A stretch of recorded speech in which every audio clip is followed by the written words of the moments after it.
Dragðu strikið AE og láttu það vera 8 cm. Merktu punktana B, C og D á línuna á milli A og E. Það er sama hvar á línunu punktarnir lenda. Tilgreindu þau 10 mismunandi strik sem þú getur lesið út úr myndinni. Ef þú treystir þér til að halda áfram á einn spýtur, þá skaltu stöðva myndbandið hér og reikna dæmið. Annars birtist lausnin hér eftir augnablik.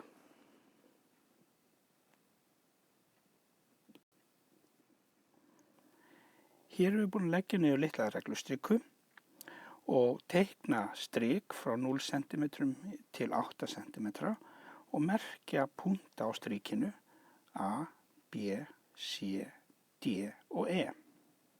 Við erum beðin að tilgreina þau 10 mismunandi strik sem þú getur lesið út úr myndinni.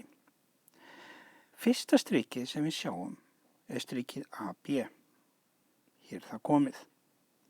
Svo er það AC. Hér er það komið. Svo er það strikið A yfir í D. Hér er það komið.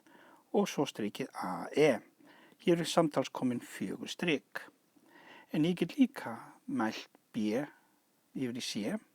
Það er strikið BC. Hér er það merkt með gulu. Það er líka B yfir í D. Hér er það líka merkt með gulu. Og svo BE. Hér eru önnur 3 strik mætt. Þannig að samtals er ég komið 7 strik hérna. Þá er það strikið CD. Hér er það merkt með grænu. Og svo CE. Líka grænt.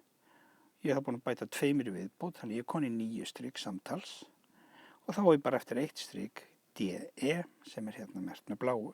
Þetta eru þessi 10 mismunandi strik sem við getum lesið út úr myndinni.